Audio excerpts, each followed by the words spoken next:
ഇത്രയും നേരം ആയപ്പോ ഞാൻ വിചാരിച്ചു നീ വരില്ല. ഇതമ്മ. അമ്മേ, ഇത് അശ്വതി വർമ്മ, ഒരു പത്രപ്രവർത്തക. ബോംബെന്ന് വന്നതാ. എന്റെ ഒരു കൂട്ടുകാരന്റെ സഹോദരിയാ. വരൂ മോളെ. ബോംബെയിലാ വളർന്നതും പഠിച്ചതൊക്കെ. അശ്വതിക്ക് ഒരു ആഗ്രഹം നാട്ടുമ്പുറവും പാടവും ഒക്കെ ഒന്ന് കാണാൻ. ഇവിടെ ആകുമ്പോ അതിന് സൗകര്യം ഉണ്ടല്ലോ. സാഗർ വെറുതെ പറഞ്ഞതാ. നാട്ടിലേക്ക് പോരുന്നു പറഞ്ഞപ്പോ ഞാനും വരാം, എനിക്ക് അമ്മയൊന്ന് കാണുമെന്ന് പറഞ്ഞു. എനിക്കറിയാം, അവൻ അങ്ങനെ പറയൂ. ആ, നീ പോയി കുളിച്ചിട്ട് വാ, ബലിയിടണം. ഞാൻ ആ ഇളയതിനെ വിളിച്ചോണ്ട് വരാം. അയ്യോ അമ്മേ, ഞാൻ രാവിലെ കുളിച്ചതാ. അതൊന്നും പറഞ്ഞാ പറ്റില്ല, പോയി കുളിക്കേ.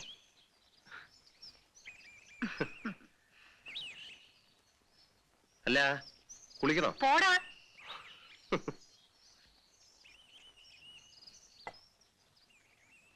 എനിക്ക് അങ്ങനെയാ മോളെ.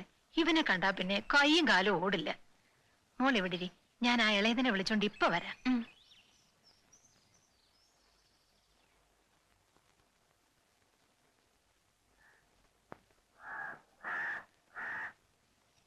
മതി. മോരില്ലേ അമ്മേ? ഇപ്പൊ കൊണ്ടുവരാം. അമ്മയുടെ അവിയൽ വളരെ ഇഷ്ടപ്പെട്ടെന്ന് തോന്നുന്നു. വേണ്ട. കുറച്ച് അവിയൽ. അയ്യോ വേണ്ട, Come on. ഞാൻ ഒരുപാട് കഴിച്ചു. വേണ്ട പ്ലീസ്.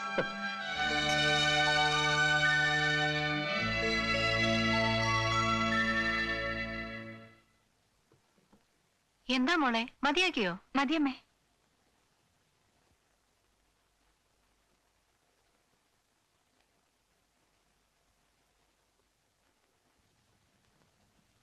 എനിക്ക് ഈ തമ്പുരാട്ടിക്കുട്ടിയെ വലിയ ഇഷ്ടായി. അമ്മ എന്താ ഈ പറയുന്നത്? നീ ഒന്നും പറയണ്ട, ഞാനൊക്കെ തീരുമാനിച്ചു കഴിഞ്ഞു. അടുത്ത പ്രാവശ്യം നീ വരുമ്പോ ഞാനും കൂടെ വരും. എനിക്ക് ഈ കുട്ടിയുടെ ചേട്ടനെ ഒന്ന് കാണണം.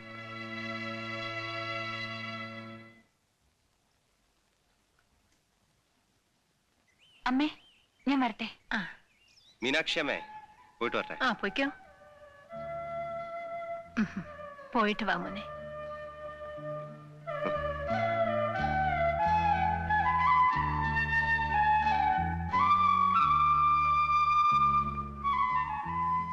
എന്തൊരു സ്നേഹം അമ്മയ്ക്ക്.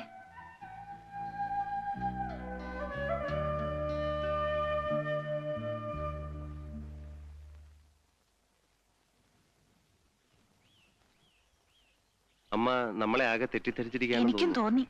എന്നോട് എന്തൊക്കെയോ ചോദിച്ചു. അശ്വതി എന്ത്? ഞാനൊന്നും പറഞ്ഞില്ല, എല്ലാം മൂളി കേട്ടതേ ഉള്ളൂ. അമ്മയെ കുറ്റം പറഞ്ഞിട്ട് കാര്യമില്ല. ഏതൊരു അമ്മയെ ആഗ്രഹിക്കുന്നതേ അവരും ആഗ്രഹിച്ചുള്ളൂ. എങ്കിൽ അമ്മയെ നിരാശപ്പെടുത്തുന്ന എന്തിനാ? ഒരു വിവാഹത്തെ കുറിച്ച് ചിന്തിച്ചൂടെ? ഞാനൊരു പെൺകുട്ടിയെ സ്നേഹിക്കുന്ന വിവരം അമ്മയെ ഞാൻ ഇതുവരെ അറിയിച്ചിട്ടില്ല. അവളിപ്പോൾ ജയിലില്ല. അവളുടെ സുഹൃത്തിനെ ബലാത്കാരം ചെയ്യാൻ ശ്രമിച്ച ഒരു റൗഡിയെ അവൾ കൊന്നു. അതിനുള്ള ശിക്ഷ അവൾ അനുഭവിച്ചുകൊണ്ടിരിക്കുകയാണ്. ഏതാണ് പെൺകുട്ടി? ജ്യോതി. ജ്യോതിയെ കുറിച്ച് സാഗർ പറഞ്ഞു. എനിക്കൊന്ന് കാണണമെന്ന് തോന്നി, അതുകൊണ്ട് വന്നതാ. ഈ ഇളം പ്രായത്തിനിടയിൽ തന്നെ ഒരുപാട് വേദനയും ദുഃഖവും അനുഭവിക്കേണ്ടി വന്നു ജ്യോതിക്ക്. പക്ഷേ ഇനിയുള്ള നാളുകൾ സന്തോഷത്തിൻ്റെതായിരിക്കും. ഇവിടെ നിന്ന് പുറത്തു വരുന്ന ദിവസം ജ്യോതി സാഗറിൻ്റെതാവും.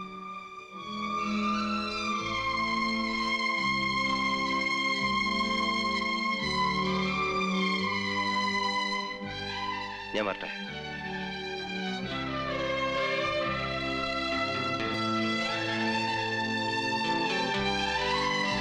ചേർന്ന തൊഴിലല്ല നിങ്ങൾ ഇപ്പോൾ ചെയ്യുന്നത്. ദയവായി നിങ്ങൾക്കിത് നിർത്തിക്കൂടെ? ജ്യോതി പുറത്തു വരുന്നതിന് മുമ്പ് ഞാൻ ഈ തൊഴിലുമായിട്ടുള്ള എല്ലാ ബന്ധങ്ങളും അവസാനിപ്പിക്കും. പക്ഷേ ഞാൻ ജീവിച്ചിരിക്കുന്നെങ്കിൽ മാത്രം. എന്റെ ജീവന് ഇന്നൊരു സെക്യൂരിറ്റിയും ഇല്ല. ഞാൻ ഏത് സമയവും മരണത്തെ പ്രതീക്ഷിക്കുന്നു. ഒരു ബുള്ളറ്റോ റേസറോ ഓർ ആൻ ആക്സിഡന്റ് എന്ത് വേണമെങ്കിലും ആവാം. സാഗർ, അരുതാത്തതൊന്നും പറയരുത്. അങ്ങനെ ഒന്നും സംഭവിക്കില്ല. എന്നെ ആശ്വസിപ്പിക്കുകയാണോ?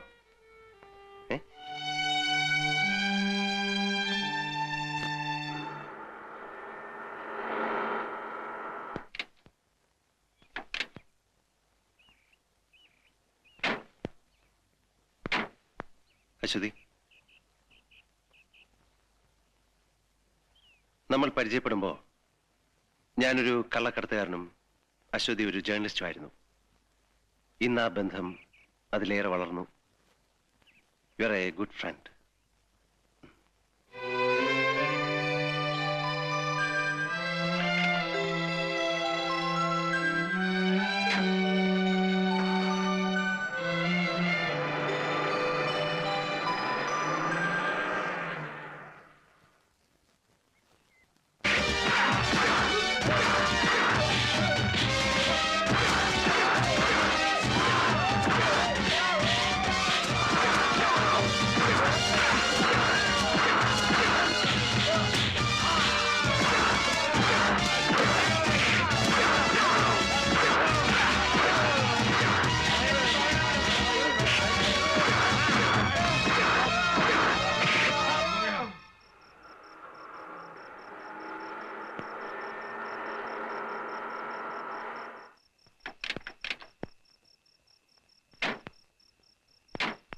എന്താ കഴിക്ക? എന്തു പറ്റി? എല്ലാം പോയി മോനെ. അവരെല്ലാം ഇടിച്ചു നിർത്തി. ഇപ്പൊ കൂലിയില്ല, കുടിലും ഇല്ല. ആരെ? പോലീസുകാര്. മറ്റുള്ളവരവിടെ? കുറച്ചുപേരെ അവർ അറസ്റ്റ് ചെയ്തു. സ്ത്രീകളോ? അവരെല്ലാം കടപ്പുറത്തുള്ള ചില വീടുകളിലാക്കിയിട്ടുണ്ട്. കഴിക്ക, ഇന്നിവിടെ താമസിക്കാം. നാളെ നമുക്ക് തീരുമാനം ഉണ്ടാക്കാം. ഇതിരിക്കട്ടെ, എന്തെങ്കിലും ആവശ്യമുണ്ടെങ്കിൽ. ലോറൻസ്,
എന്താണ് സാർ ഒരു കാര്യം ഓർമ്മിപ്പിക്കുക. എല്ലാം കാലത്ത് സംസാരിക്കാം. താൻ പൊയ്ക്കോ. ശരി സാർ.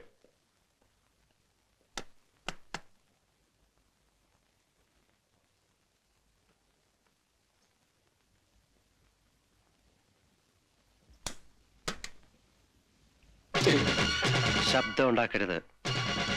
നിങ്ങൾ പറഞ്ഞിട്ടാ അവരാ കുടിലുകൾ ഇടിച്ചു പൊളിച്ചു കളഞ്ഞത്. അത് തിരിച്ചു കെട്ടിക്കൊടുക്കാൻ നിങ്ങൾ തന്നെ വിളിച്ചു പറയണം. ഞാൻ പറയില്ല. നീ എന്ത് ചെയ്യും? ഞാൻ നിങ്ങളെ കൊല്ലും. I will kill you. Come on.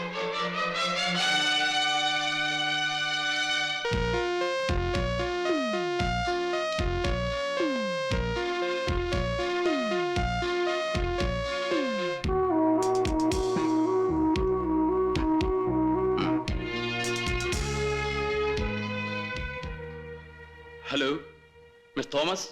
ഇത് വലിയ കഷ്ടം തന്നെയാണ് സാർ. സാറാ കുടിലുകൾ പൊളിക്കണമെന്ന് പറഞ്ഞപ്പോ ഞാൻ കെഞ്ചി പറഞ്ഞതാണ്, സാധുക്കളാണ്, നമ്മൾ അവരെ ഉദ്ധരിക്കരുതെന്ന്. എന്നിട്ടിപ്പോ സാറ് തന്നെ പറയുന്നു നേരം വിളിക്കുന്നതിന് മുമ്പേ അത് തിരിച്ചു കെട്ടി കൊടുക്കണമെന്ന്. ഞാൻ എന്ത് ചെയ്യാനാടോ?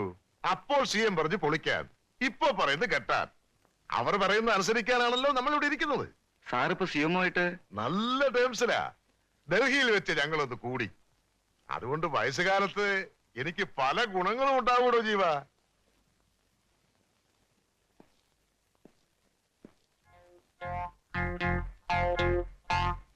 തന്നെ സമ്മതിച്ചിരിക്കുന്നു.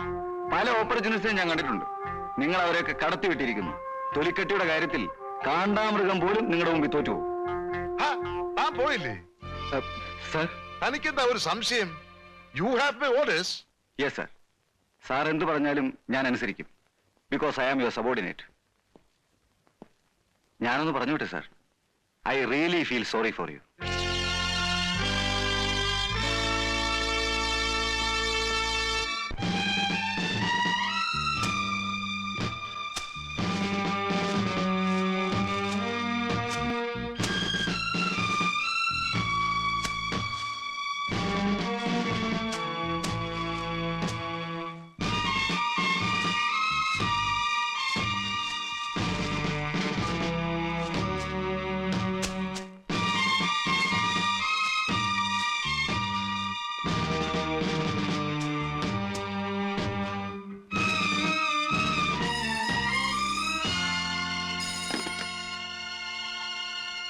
ഹലോ. എല്ലാം കെട്ടിക്കഴിഞ്ഞോ? ശരി, ഓക്കെ. ഇതാ മരുന്ന്. അങ്ങയുടെ ഉറക്കം കളഞ്ഞതിലും ബുദ്ധിമുട്ടിപ്പിച്ചതിലും ഞാൻ ക്ഷമ ചോദിക്കുന്നു. ഇഷ്ടമുണ്ടായിട്ട് ചെയ്തതല്ല. രക്ഷിക്കാൻ ബാധ്യതയുള്ളവർ തന്നെ ശിക്ഷിക്കാൻ തുടങ്ങിയാൽ എന്ത് ചെയ്യും? എന്നോടുള്ള വൈരാഗ്യത്തിന് ആ പാവങ്ങളോട് പകരം വീട്ടരുതെന്ന് ശേഖരൻകുട്ടിയോട് പ്രത്യേകം പറയണം. ഞാൻ പറട്ടെ. സാറിന് നല്ല ഉറക്കക്ഷീണമുണ്ട്. സുഖമായിട്ട് ഉറങ്ങാ. പോലീസുകാരെ വിളിച്ച് ബുദ്ധിമുട്ടിപ്പിക്കണ്ട. ഞാൻ വന്നതുപോലെ തിരിച്ചു പോയിക്കൊള്ളാം. ശേഖരൻകുട്ടി, എനിക്കൊരു ബുദ്ധിമോശം വന്നതാ. ശേഖരൻകുട്ടിയോട് പറയരുതെന്ന് അച്ഛൻ പ്രത്യേകം പറഞ്ഞതാ. ഞാൻ അറിയാതെ പറഞ്ഞുപോയി. മനസ്സ് വേണ്ടാത്തൊന്നും തോന്നരുത്. ശേഖരൻകുട്ടി എങ്ങോട്ട് പോകുന്നു? ശേഖരൻകുട്ടി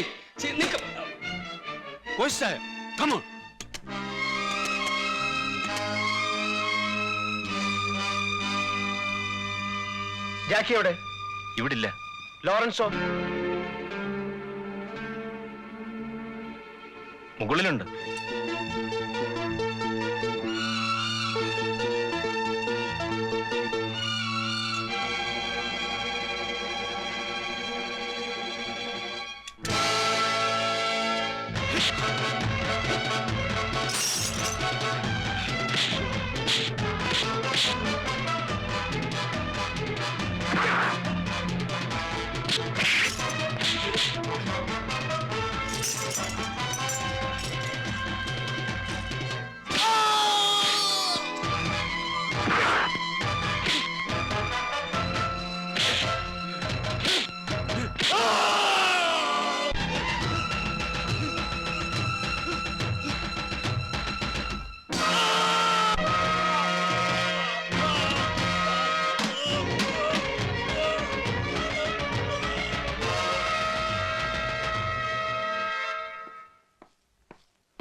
എവിടാ സാഗർ? ഇവിടെ ഇല്ല. സത്യം പറയടാ. ഇവിടെ ഇല്ല. ഇവിടെ ഇല്ലെന്നാ? പറയടാ. അയ്യോ പറയാ, അമ്മയ്ക്ക് സുഖമില്ലെന്ന് പറഞ്ഞ് നാട്ടിൽ നിന്ന് ആള് വന്നിരുന്നു, അങ്ങോട്ട് പോയിരിക്കുക. വരട്ടെ കുട്ടമ്പിള്ള. ശരി.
Spread out VIP protocol security.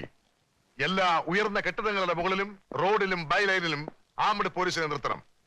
രാവിലെ 7:45 ഇവിടെ നിന്നും കാർക്കേഡ് പുറപ്പെടും. I want special squad to escort in front and rear of the carcade. No loopholes. Check everything.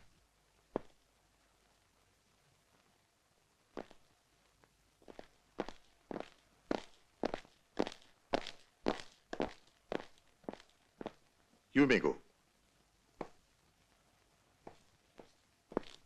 Sir ഒന്നുകൊണ്ടും വിഷമിക്കണ്ട.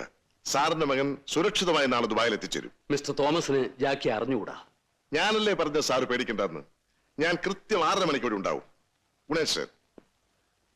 Good night.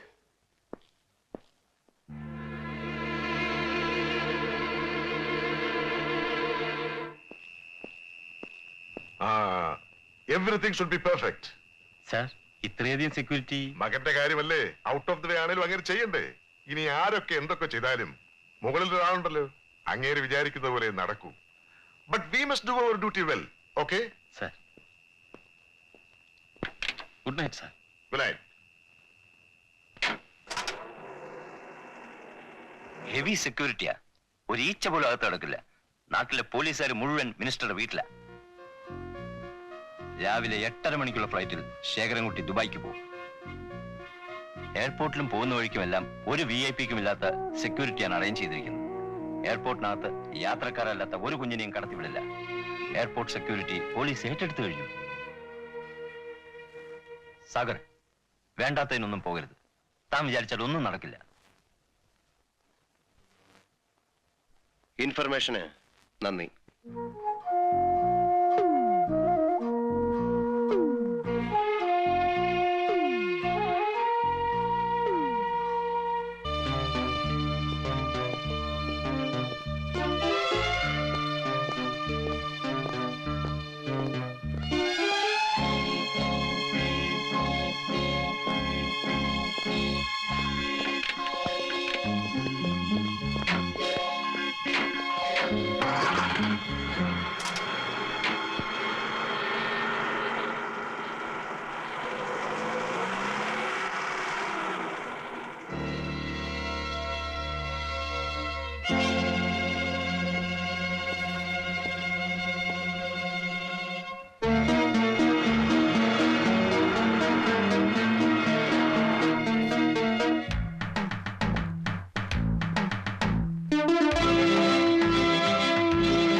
എവിടെ പോകുന്നു? അച്ഛനകത്തുണ്ട്, ഞാൻ ഒരു സിഗരറ്റ് വലിച്ചിട്ട് വരാം.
നിങ്ങൾ അങ്ങോട്ട് പോകും.